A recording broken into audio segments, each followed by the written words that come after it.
stop also. Well, and I think we got spoiled by the reminders too. And I only remembered because I was going through back layers and saw December 1 pop out. And part of that just my own computer ignorance too. We got spoiled. Close the door, please, because I think we'll have a lot of noise. And we'll also be making noise. We don't want to disrupt that. Yes.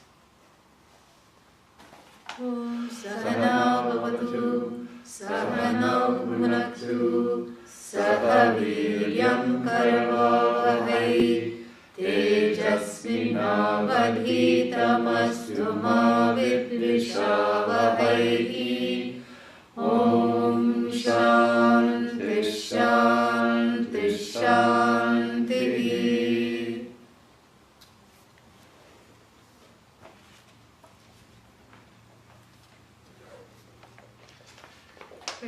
21, is that where we had stopped?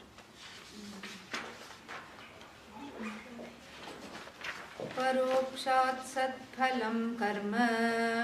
Parokshat satphalam karma. Jnanam pratyaksha satphalam. Jnanam pratyaksha satphalam. Jnanamevabhyaset tasmat. Jnanameva vyase tasmat. Iti Vedanta Dindima.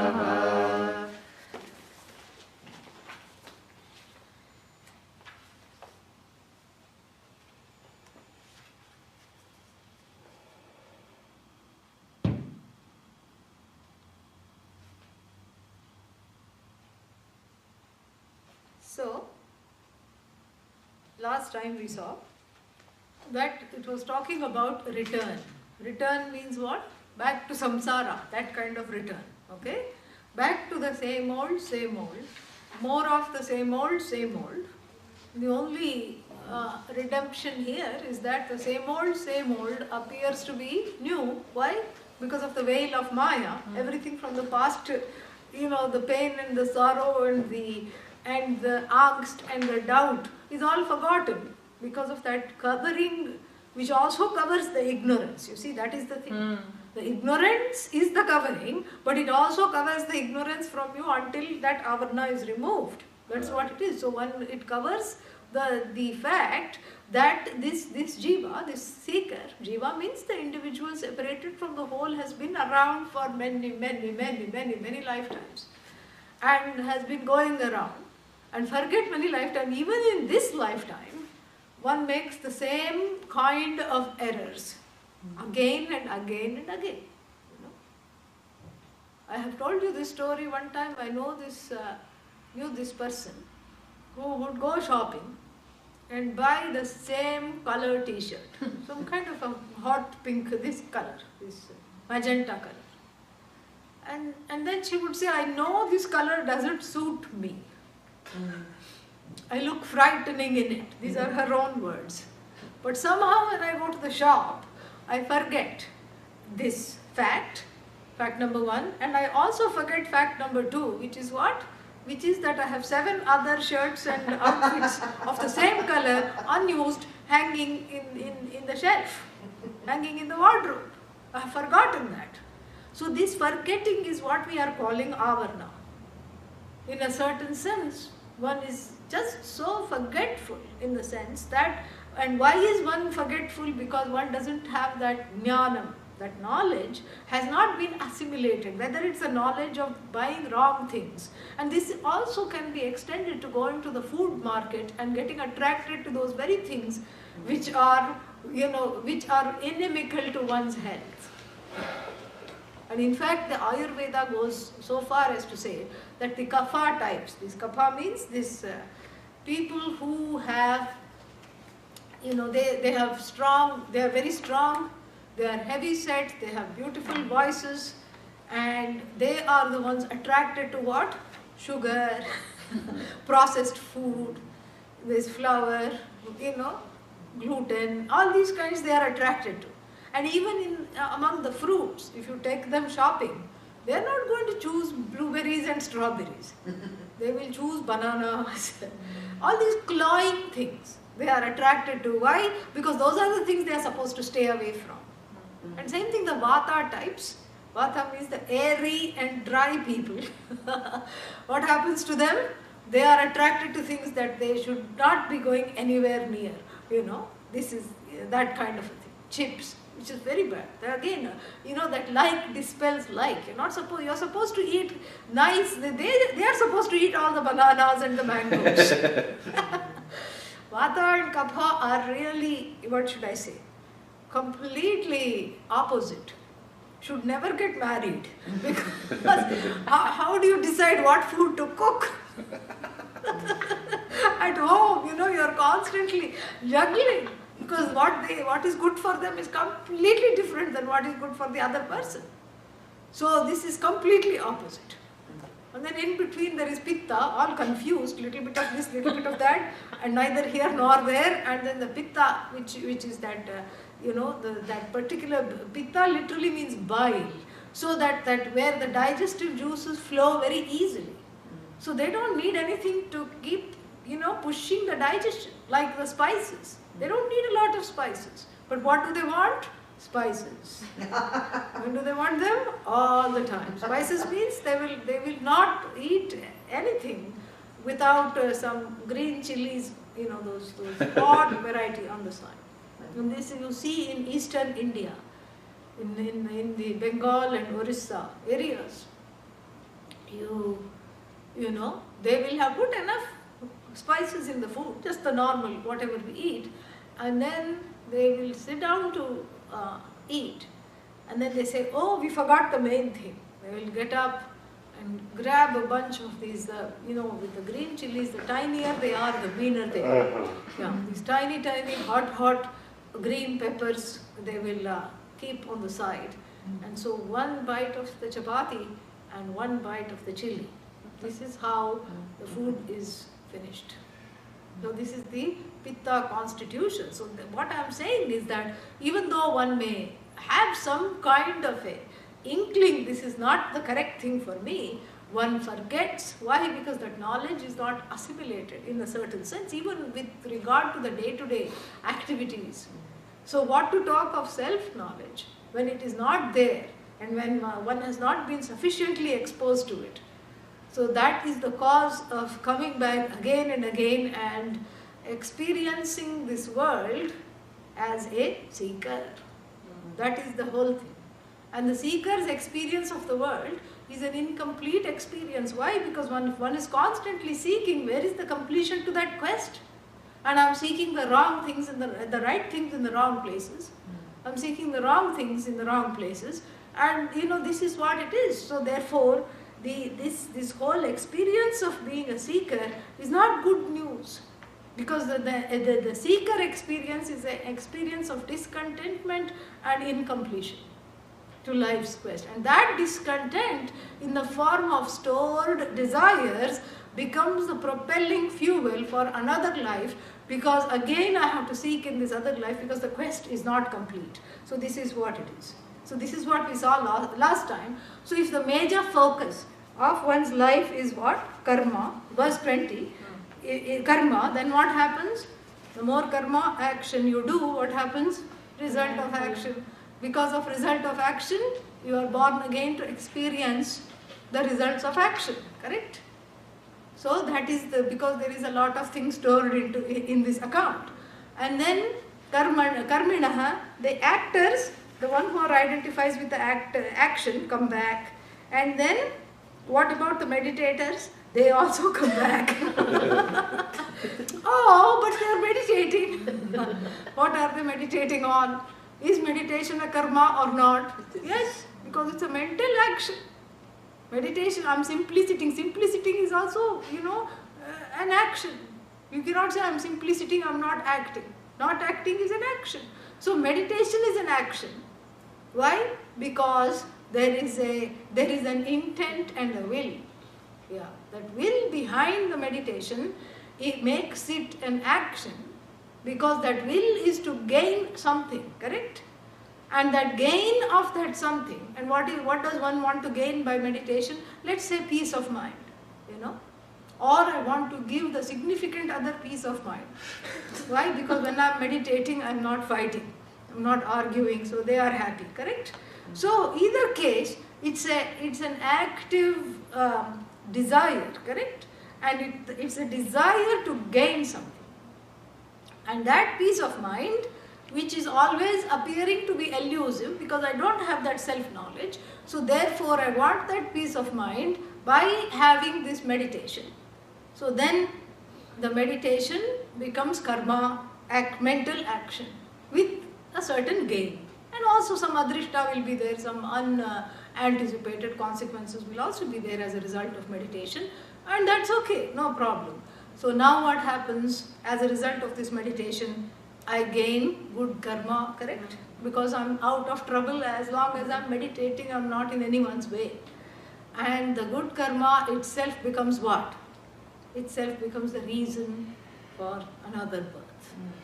It's like the bird which is put in a golden cage.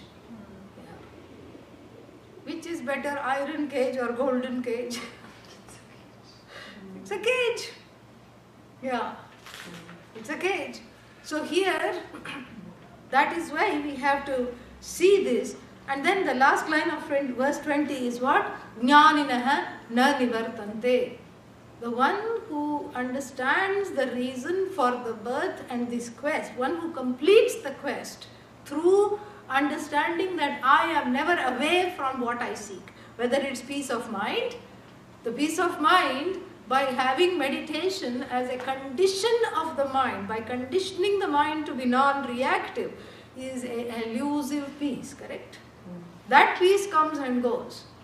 At one time it is peace, another time it is pieces. From piece to pieces, it is not much of a journey. It quickly falls apart. That's why it's not enough to meditate once. What do you have to do? Meditate again, and then again, and then again, and then again. You have to keep meditating.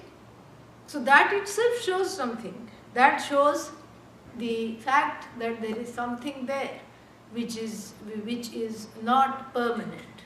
And here we are talking of this knowledge that is also giving a gain. There is a gain in the knowledge too, otherwise why will anybody, listen to the Shastra? Nobody will listen. But what is this gain? Yourself. The gain is not away from you. The gain is not a condition of mind, a state of mind that is temporary, or something good to be gained by action, which is again temporary. The gain is you. So it's an as though gain really. And how are you separated from your nature? By ignorance. And that ignorance bridges the as though gain of yourself, which is a gained gain, not a to be gained goal. There is a difference between sadhya vastu, vastu means a thing to be gained, and siddha vastu, that which is already gained. How do I know I am already gained? Because I am self-evident. And because if I do even a basic Vedanta 101 analysis of sleeping, dream and waking states, like we saw last night, there itself the whole understanding emerges. I am the one that inhabits these three states, and I am free of these three states. I must be free in order to inhabit each one of them. So there is already a separation. There is an observer there who is able to observe the states of the mind, and the observer has to be free of all the states of the mind that he or she is observing. This is just logic. So through the logic we can see that this gain is an as though gain. It's not a real gain because the I is only separated from this I by ignorance, by taking myself to be what I am not. So it's an as though gain. So this is the difference between karma, meditation, action, meditation, which is also an action, and the seeking of knowledge. Now here we may have some objections. The Purva Pakshi raises the hand. What is the objection? Isn't knowledge also propelled by will? Yes? No? Yes. Nobody's been dragged here, correct? Yeah. Everybody came because they wanted to be here, right? At least we hope so. And I like to be optimistic. And so this is what it is. So everybody is here because we want to be here. And so that means what? There is will involved, right? So how can you say that knowledge is different from action because there is will involved in knowledge too? Ab kya kare? What are we going to do now? Where to go from here? We have put ourselves into a little bind. Because wherever there is free will and intentionality, that is the definition of action. So how come pursuit of knowledge, action binds, we saw that. Knowledge frees, we saw that also. Thus spake Vedanta Dindima. Action binds, knowledge, frees. And then what? Knowledge frees, but knowledge is also behaving right now like action. Why? Because there is a intentionality that brings the body and the mind sense, body-mind complex here to the place. First you have to make the first intention to wake up. That is a very difficult intention on a weekend day. Then you have to, make so many intentions based on that first intention of waking up. So there is free will, correct? So then, how is knowledge different from action? This is the objector's question. And this is something we have to be very, very clear in the mind before proceeding further, because otherwise we'll ourselves fall into this trap of thinking that knowledge is also has got intentionality. Yes, there is intention. There is intention to what? Pursue knowledge. And that intention makes you engage in a series of actions, from waking up to getting dressed to brushing teeth, etc., etc., etc., and getting in the car and coming here. Those are the actions, correct? But now when you are listening to me, what action? Is there an action happening? Meaning, are you willing, is there an intentionality in the hearing of the words? The answer has to be no. And I'll tell you why. Because if we could choose what we heard, then we would never hear things that we don't want to hear, especially about ourselves. We would never hear anything. We would never see anything like accidents and other unpleasant scenarios, because I don't want to see it. I don't want to hear it. You would be like the three monkeys, correct? Yeah. What is that? See no bad, hear no bad, yeah, speak no, yeah. So this is not how it is. You can't go, even if you had some blinkers on, those blinkers are not going to stop you from seeing things that you think are unpleasant. What to talk of smelling, so many things, odors are there, from toxic pesticides to all kinds of unpleasant odors. If the sense organs had an intentionality, if they had that intentionality, the means of knowledge here, the sense organs are the ways in which the knowledge is gained, the knowledge of the universe, and also self-knowledge here in that sense. If the hearing, the sight, etc. had a certain intentionality where I could switch them off and on at will, then I would hear nothing that I did not like to hear. But that's not the case. So many times I hear things that I don't want to hear and I wish I hadn't heard them. You could just be passing through the door. Door is a little, open, ajar. So suddenly, you're not particularly listening, you're just walking by. Suddenly you hear your name in a whisper. Then of course, you slow down your steps. And then somebody is telling somebody else that you also know something that you don't like about yourself. Gossiping. And so this itself shows us that the pursuit of knowledge is not like any other pursuit.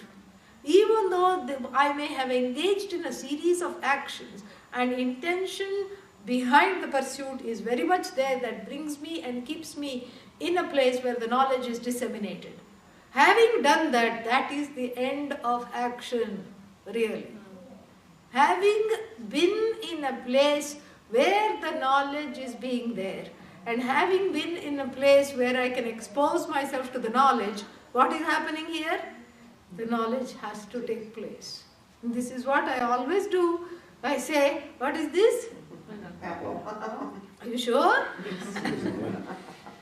Looks like it.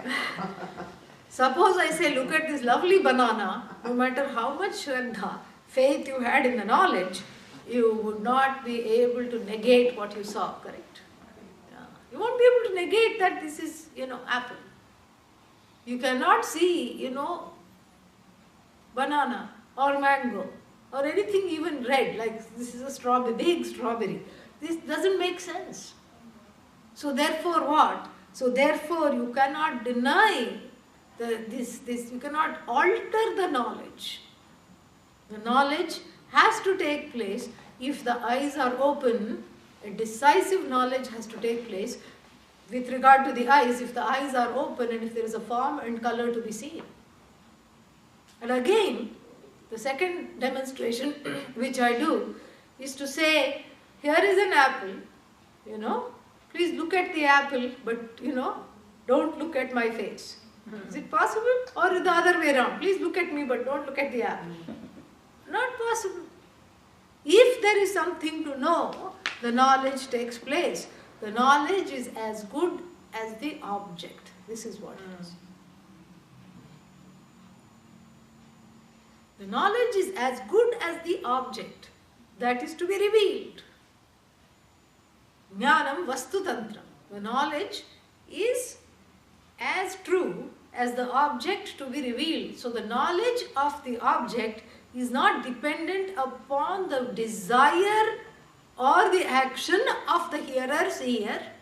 The knowledge of the object is dependent upon what? The object itself, the nature of the object. So the knowledge of the object is dependent upon the object, not on the observer. So the self-knowledge is what? Dependent upon the nature of the self that is being revealed. Not because I think, oh no, I cannot be the whole. It doesn't matter what you think. It's like some of these people who get into the theologians, when they try to become scientists. I don't know whether to feel sorry for them or I don't know what to do. The world is 5,000 years old. This is what a lot of people think. It's 5,000 years old. How can it be 5,000 years old? Some of our buildings are 5,000 years old. What about carbon dating? They say we don't believe in carbon dating. We only believe in dating. That's what they say. Leave the carbon out of it. And they don't believe in what is there to believe. It's a process of dating dating the things in the universe. So scientifically verified process, they say we don't believe in it. No, but what about the dinosaurs? What about them? Then how come they are millions of years old and they are here? We see the bones and we have found enough bones to put them together. And they come in various shades and names and all of them end in us.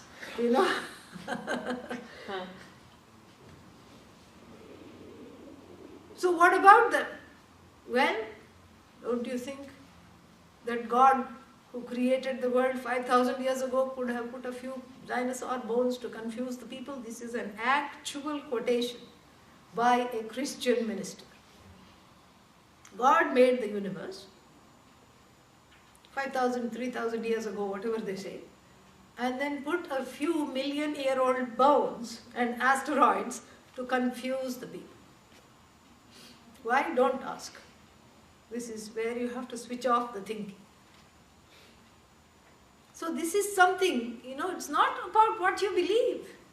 The belief, there should be the only places where belief works is where something is non-verifiable. There you have to have belief. That this body survives death. Verifiable or non-verifiable? Non-verifiable. Okay, you have to have a belief. That after surviving death, there is a place called heaven to which this I will go. Verifiable or non-verifiable? Non-verifiable. So I have to believe that or not believe that. Even if I don't believe that, it's still a belief. Then that having gone to heaven, I will like it. another non-verifiable belief, even though it's painted in wonderful colors. Maybe I'm bored of all the concerts. Maybe I want to stage a rebellion. Maybe I want to become an anarchist in heaven. There is no, I don't know if there is scope for that. Non-verifiable belief. It's a series, so the belief is only valid. We have to see the realm of belief. The belief is not valid when it comes to saying this is a mango or this is a banana. Look at this wonderful banana. I'm going to peel it now. That's not going to, for something that is obviously not something, the belief has no place there. Belief is for things that cannot be established decisively by any pramana, means of knowledge. This we have to understand. Otherwise, what is the purpose of belief? The belief is when I cannot, it is beyond logic, or it's beyond my, realm of what I can objectify with my senses and inference. That is where I have belief. That's why for us, Ishvara is not a matter of belief. Why? Because it's you. Oh, I believe in me, It's nice for a song, to write a song, I believe in me. But you don't have to believe in you, you exist, correct? Yes. It's not a matter for belief. No, I think it's a matter for belief. Because if I don't believe, I'm not there. Okay, who is saying I'm not there? Is that a sentient conscious being? No, an unconscious being. Okay, I have no more to say if that's your response. So we have to see where the belief begins and where the valid knowledge ends. The realm of valid knowledge, which is as true as the object. You cannot falsify knowledge. You cannot falsify data. And this is something we have to see. And the falsifying the data means falsifying oneself really. And if we see that, any scientist, let's say they come to certain conclusion about certain hypothesis and this is what it is. Yes, maybe, 50 years later it is dismantled. Like that's what happened with Newton. He thought time was absolute. This is where he was wrong. And then it was falsified by the theory of relativity, where the time and space are also part of this whole Big Bang creation. And, so this is the whole thing. And where the whole understanding of sentience, this is what I was talking about earlier, does not have a starting point. Sentience cannot begin. Because the one who marks the beginning of sentience is sentient or not. Yeah. So you cannot mark the beginning of sentience because the one who is observing is the sentient one. So really speaking, this is a very interesting, discussion. I can go on and on, but I want to come back to where we are here. And what the point here is that knowledge is not action. Even though it might take you certain effort to get to a place where this self-knowledge is being disseminated, or knowledge of anything is being disseminated. Hearing takes place. You are not in charge of what you hear. You can be in charge of blocking what you hear after you hear it. You are the whole, no way. That means what? You're not letting the hearing operation take place completely because of your preconceived, here I can say beliefs, because there is no validity here. That one is abandoned, that one is incomplete, that one is small, that one is powerless, that one is a small little, blip in the universe, a small little, blinking like a glowworm, not leaving a mark. A small, a smallness, a certain incompleteness, a certain non-acceptance. These are all the working beliefs with which one comes. This is, what is that? This is the starting point. Correct? So when valid knowledge of the apple is being given as apple, then there is no harm. There is no threat to the self in accepting the apple as apple. Why? Because apple outside, I hear, apple there. So if you say this is apple and I am in charge of seeing this apple, and I am the one who can feel this and touch this and measure it and draw diagrams of it, they call it still life, because it stays still. So you can, put some apples in a basket and, objectify it. As long as I am in the subject position, objectifying various objects, that is my comfort zone. Because I can pontificate on each and every discrete object in the universe and feel powerful, feel in control. I am the king, I am the monarch of all I survey. There is a poem, a monarch of all I survey. From the center, all round to the sea, I am the lord of, everything. There is a poem, 5-6 stanzas it has. Very funny poem. So this is a certain kind of a monarchy that one bereft of self-knowledge, the one mired in self-ignorance can only hope to have. A subject-object monarchy where the subject feels in control of all the objects, including people, events, things, etc. And the greater my sense of control, the greater my comfort zone. That's why one gets thrown off being directed to the pursuit of the objects rather than looking at the subject, rather than filling up or understanding that this emptiness of the subject is what has to be addressed. So it's a classic psychological process of projection and deflection. So the emptiness here, the vacuum here is filled up by collecting things, by having a dominion over people, things, events and whatever. So how can the knowledge come? Self-knowledge. Because self-knowledge requires that the very process of gaining control, the one who is the gainer of the control, the ego, that is in charge of knowing, this knower is displaced. And it's a very uncomfortable situation.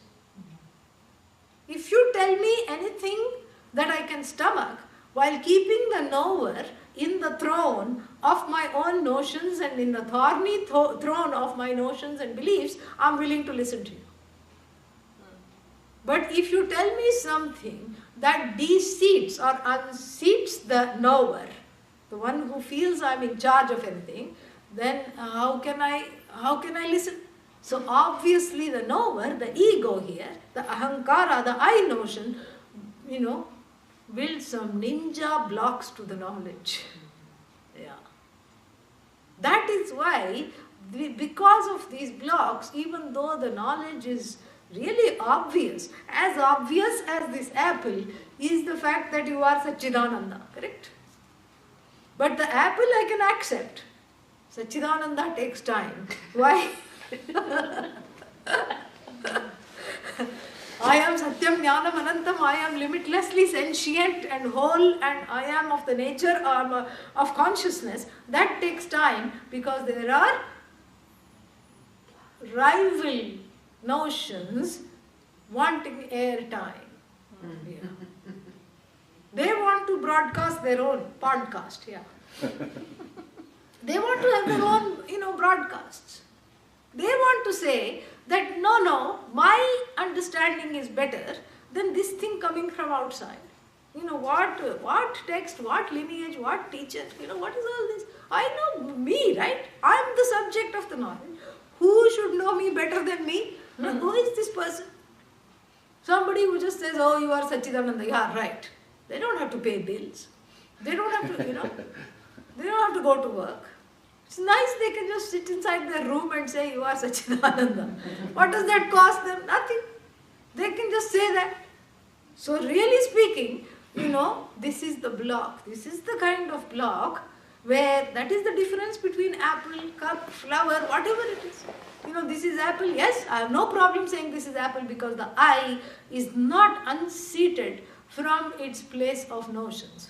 About the world, about itself, about God, about everything. About Jiva, Jagat, Ishvara, I have certain notions and as long as they are not displaced, I am okay listening to you. Because they validate and corroborate what I already know through my own gatherings of the operations of the senses. Correct? Through my own gatherings, they corroborate or invalidate what I know. And the cases where I invalidate, I can argue. And the cases where they validate, I can just nod in agreement. Right? But here, as I have told you many times, the 5 means of knowledge, which are the pratyaksha pramana, the mula pramana is the 5 sense organs, the one, and inference of various kinds, deductions, inductions, arriving at certain conclusions, similarities, knowledge of absence, cognition of absence, all these 5 means of knowledge to which the individual has a certain capacity to gain is of no use when it comes to the self. Those means of knowledge are good for outside, for objectifying objects. But not for objectifying the subject, because the subject can never be objectified. Subject is not an object. So they are useless. So therefore, I have to, the ego has to eat some humble holiday pie and then do what the ego has to say. Yeah. So, somebody confused? Somebody we know? No. Yeah, okay. Maybe they were just confused. So, the ego has to eat some humble pie for the holidays and say that I cannot intuit who I am, I cannot deduce who I am, because there is a conflict between the subject-object. The subject cannot objectify the subject. The subject being limitless, how can the subject objectify itself? Therefore, we need another means of knowledge which will knock off the notions, and that's why the whole knowledge, that's why the teacher, that's why the lineage, that's why the teachings. This is something which is important to understand. Because otherwise, if I could get this on my own, nobody would just, come here. Why would they? Because you can do this on your own. Everybody likes DIY, correct? What is DIY? Do it yourself. Yeah. There is all these books. DIY carpentry, DIY, chemistry. But you will never find DIY Vedanta. Even if there is a book, DIY Vedanta, don't waste your money, spend it on a dinner or a cup of coffee instead. Because it will be, it's a spoof. It cannot be DIY. Because this is also a means of knowledge, we have to understand this. Since the subject cannot objectify itself, it has to listen to the means of knowledge specially crafted for reducing the subjectivity, for in fact removing the entire feeling that I am a discontented, wanting, miserable individual stuck in this place of victimhood or agenthood, karta bhokta. And then this is what I have to understand, is that this is like a raft that can help me navigate the ocean of samsara. That is, karma is not a raft. And like the Mundaka Upanishad says, Plavahi adridaha brahma yajna rupaha. Yajna means the fire rituals and all other actions. They are like a raft that falls apart as soon as it contacts the water of samsara and drags you down along with them. Yeah. But this raft, which is strong enough to the tides, to negotiate the tides of samsara, this raft is strong enough. Why? Because the water of samsara is mithya, it's not real. It's real only as long as I am self-ignorant. When I sit in the raft, the water disappears. There is no raft, there is no water, there is nobody assailing me, there is no one afflicting me. So this is what this special means of knowledge, which I don't have access to on my own, and I cannot, because I said there is that subject-object problem. This is what comes from the outside, and here is where I have to help myself to let go and listen with an open intention of gaining what is to be gained, with an open mind. because the mind itself can bring certain blocks. So therefore it can say with complete, with complete confidence, jnaninaha na nivartante. The people who are exposed to this knowledge and who imbibe this knowledge, why? Because they were able to set aside their own notions about themselves. They gain a fulfillment which was the reason why they took birth, because that incompletion was the cause of the birth. And the fulfillment gained from this knowledge, there is no reason to revisit this body, mind, sense complex, or which means separation again. Once you understand I am the whole, there is no need to revisit the separation. But if I am in a bubble of separation, it repeats itself constantly until I learn that this bubble is to be really burst by the Shastra. That is the verse 20th. And then 21st says, Parokshaha. Paroksha means remote. Asat phalam. Parokshaha asat phalam karma. Karma, action. The results of action here means ritual and all the other kinds of actions that we have, worldly and secular and religious actions. Paroksha asat phalam. Paroksha means remote, and then asat means unreal, means finite result. So remote and finite. Remote means what? Remote result of action is remote. Remote means there are two kinds of results of action, Let's say, take this apple again, you eat the apple. What is the action of eating the apple? Immediately, the immediate result is what? A certain satisfaction of the hunger, let us say. Hunger is satisfied. That is the result of action. And then, what is there is also a remote action. What is the remote action? It keeps the doctor away. Or maybe some health benefits are there from eating the apple. It helps digest something, or it helps to give the body some nutrients and some live things that it needs to, keep itself, maintain itself, keep itself healthy. So the first one is called immediate result. The second one is called paroksha, a result kept in abeyance. Every action has that. And so, even punya, good karma, suppose you do a lot of charity, when? Here, correct? And then the result of action are not in your hands. We have seen this is karma yoga. And so the result of action is in Ishvara's hands.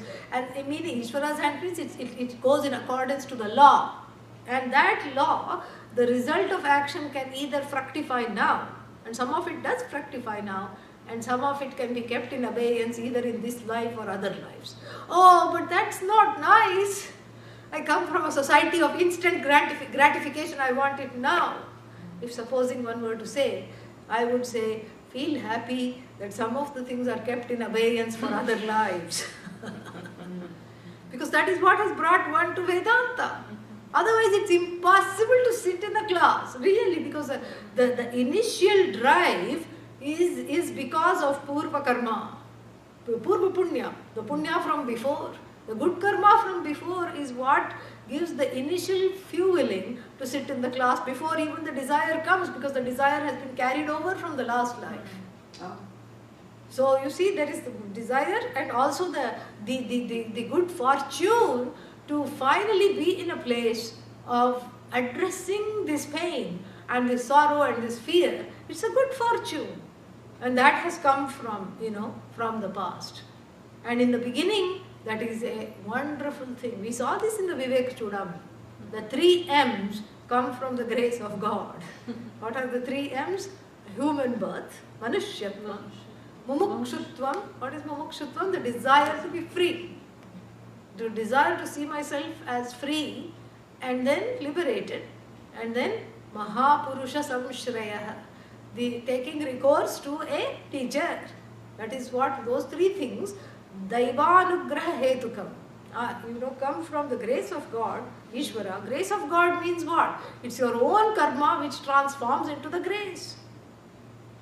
So that desire which is carried over from last life, and that desire blesses now and creates certain conducive circumstances in your life, because even though you have to pursue the desire, you know what happens is that suddenly things become free. You know, things that I have to take care of are taken care of. Obstacles recede. Bills automatically get paid. They do, really, you know, after a little while. Not immediately, perhaps. But after a little while, there is certain logic, because if you are doing something that you are supposed to do, then things around you fall into place. And you've seen this. This is called, you know, by the new age people, this is called being in alignment.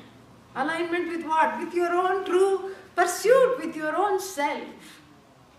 And when you are in that alignment is not like the alignment of stars, you know, that suddenly some good fortune comes and then it goes. This is a different kind of alignment, because the closer you come to pursuing what you are supposed to do in this life, then all the other things are taken care of. Really? This is a law.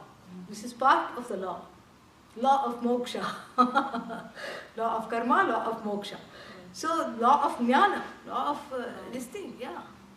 And that's why it repeatedly says, Sarvan Kaman Samashnute. What does that mean? Gains all the desires in one stroke. Because you are pursuing the only desire which is behind all the desires. What is that desire? May I understand the nature of the desire. May I be free of this desiring. That's the only desire.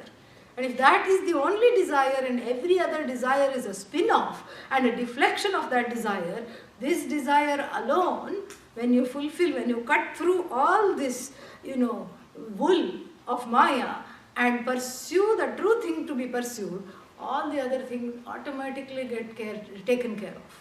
This is the law. And so therefore what?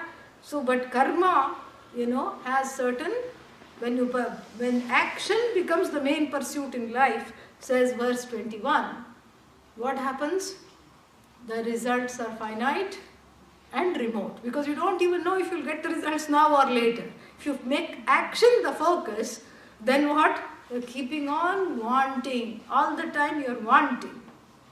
Because the action, will it go according to plan? No, because there will be some problems naturally. All the time.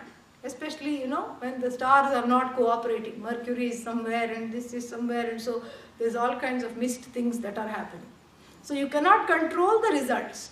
And so here when you focus on the action, you can control the action, but you cannot control the results. It's just like one is like an unseeing person just, you know, plunging headlong into something over which one has no control.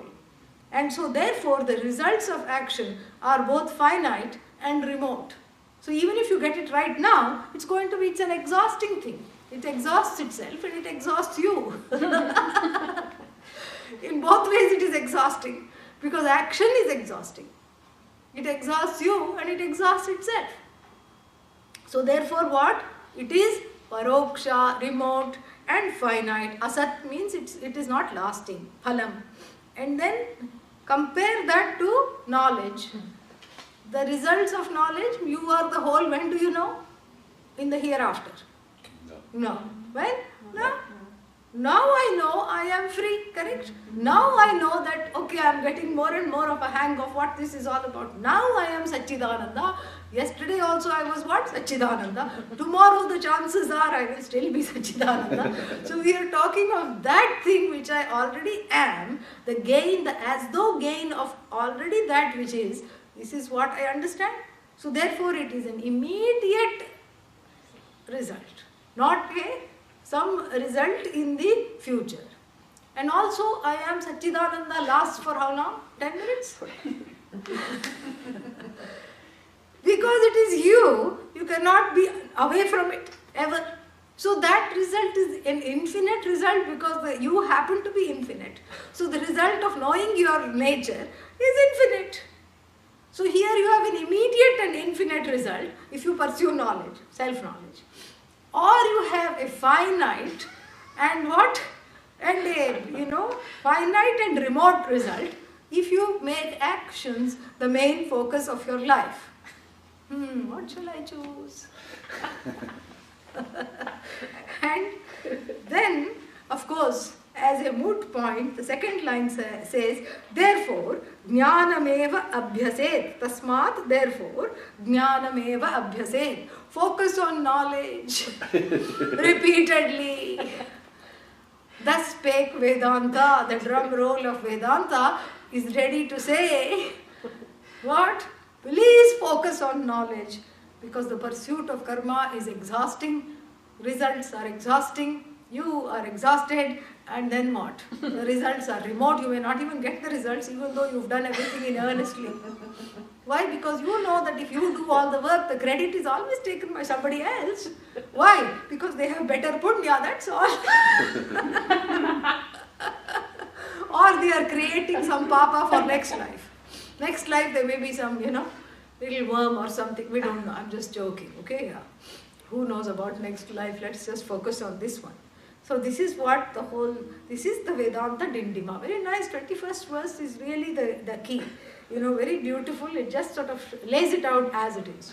It's important to understand, and it's important to, and this is the thing that will bear repetition, because it's very easy to forget the difference between action and knowledge. Why should I not pursue action? Why should I not focus on action? But it's right here. It feels like I can easily go and get this. And this is what I really need, right? Wrong. And why is knowledge, non-exhausting? Why is knowledge non-exhausting? Because the results don't get exhausted, are inexhaustible.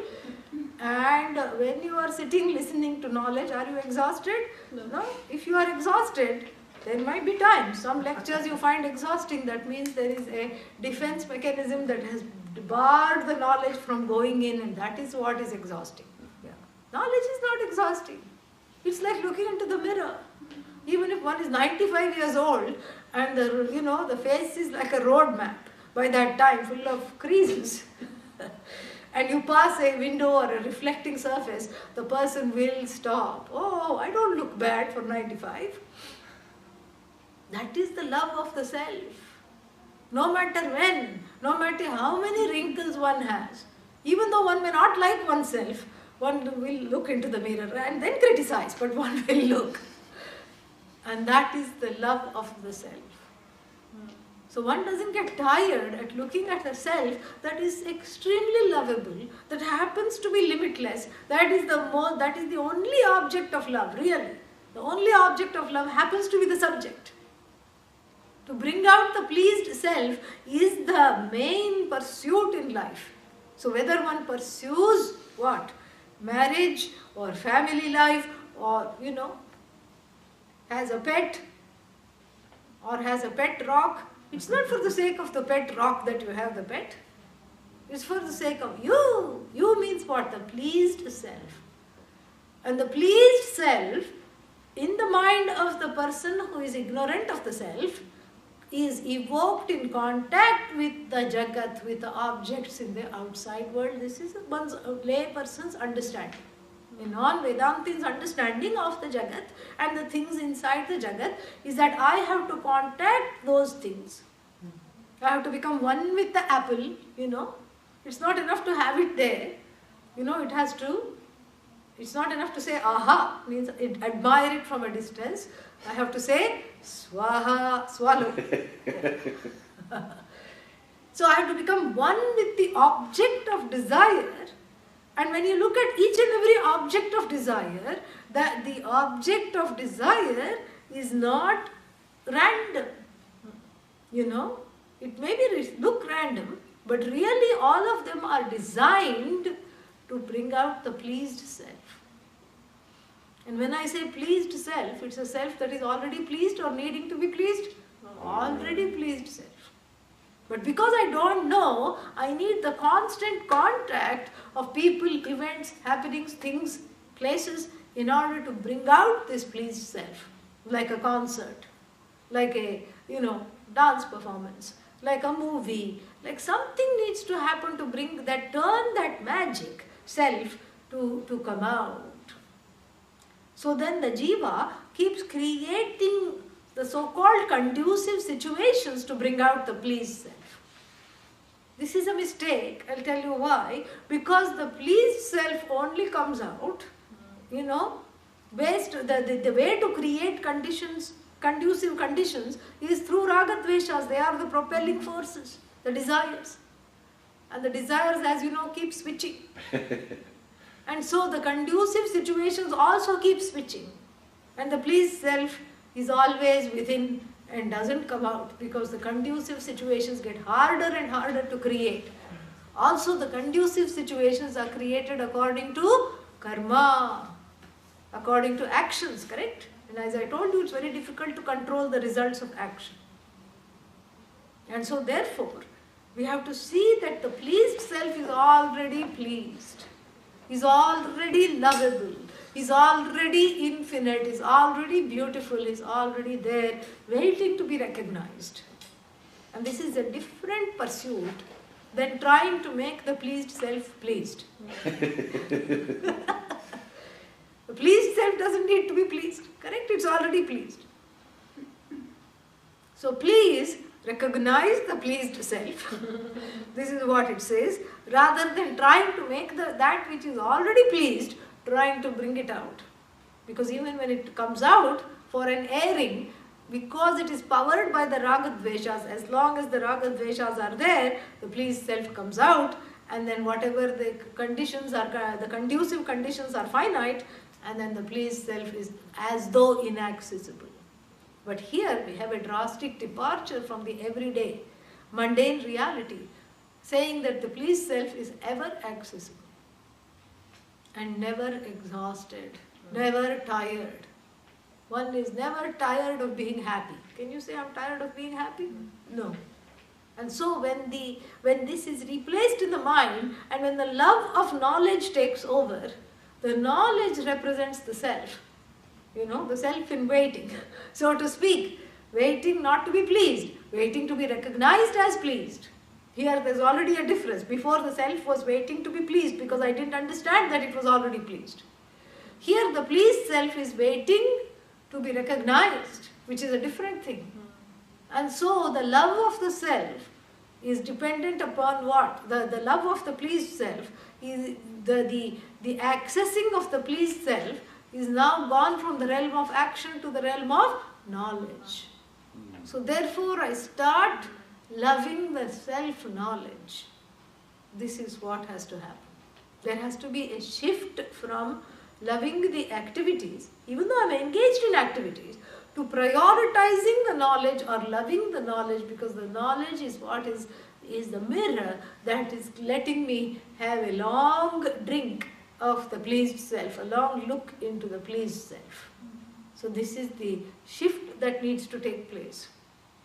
Even though the action and results of action seem immediate in the mind, and knowledge and the results of knowledge seem very far away, but really what we have to do is what? Is switch that around and see the truth of action, which is exhausting. Results of action, exhaustible, and results of knowledge, inexhaustible, which is already the pleased I. And this is verse 21. We'll take a short break and come back. Om Purnamadav Purnamidam Purnat Purnamadachyate Purnasya Purnamadaya Purnameva Vashishyate Om Shanti Shanti Shanti Hari Om Shri Gurubhyo Namaha Hari Om.